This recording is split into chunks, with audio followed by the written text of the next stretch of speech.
एक भक्त सदैव ये जानकर विश्राम करे कि कोई है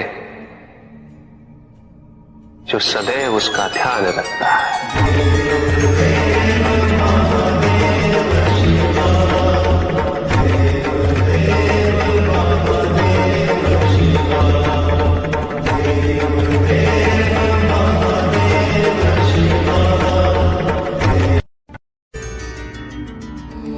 भक्त की भक्ति और उसकी श्रद्धा से प्रसन्न होकर उसके आराध्य उसे दर्शन अवश्य देते, किंतु कब, किस रूप में और किस परिस्थिति में,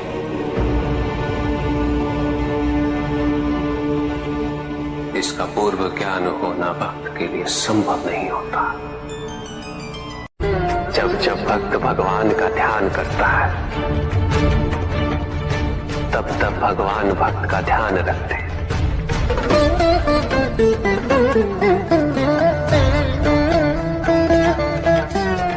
किंतु जिस क्षण भक्त भगवान का ध्यान नहीं करता तब भी भगवान भक्त का ध्यान रखते हैं। इसलिए तुम्हारा ये कथन उचित है नंदी, मैं व्यस्त हूं और मैं चिरंतन काल से लेके चिरकाल तक व्यस्त रहूंगा। प्रत्येक क्षण प्रत्येक भक्त का ध्यान रखते हैं। कुछ भी सुनने और समझने के लिए मन का मौन रहना आवश्यक है, किंतु मन मौन रहना नहीं जानता। वो तो निरंतर कुछ ना कुछ कहता रहता, प्रतिपल शब्दों का आक्रमण चलता रहता है मन पर, और यही आक्रमण है जिसके कारण व्यक्ति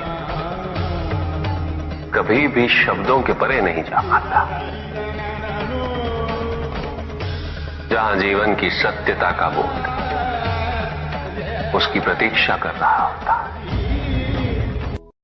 कभी भी किसी व्यक्ति का विवेक, उसके संस्कार, निर्भीकता तथा उसके आचरण की परिपक्वता को परखना हो तो उसे शक्तियों से सुसज्जित करता हूं, पदाधिकार सौंपता हूं, परिणाम स्पष्ट हो जाएगा।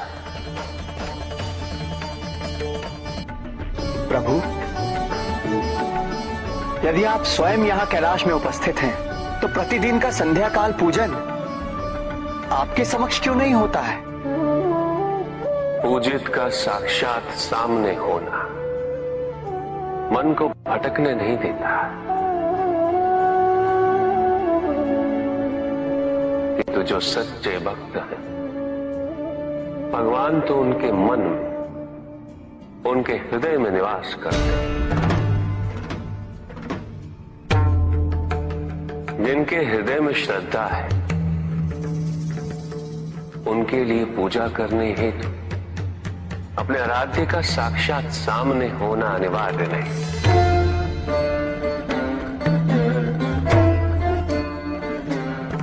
वो तो अपने मन के नेत्रों से प्रतिपल उनके दर्शन पा रहे हैं।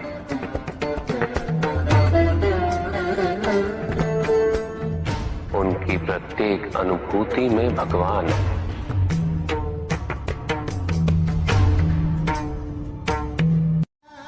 सुख आंतरिक होता है, संतोष आंतरिक होता है। उन्हें बाहरी तत्वों से रेखांकित और परिभाषित नहीं किया जा सकता, आकार से नहीं पाया जा सकता। आकार के आधार पर केवल अहंकार ही उत्पन्न होता है,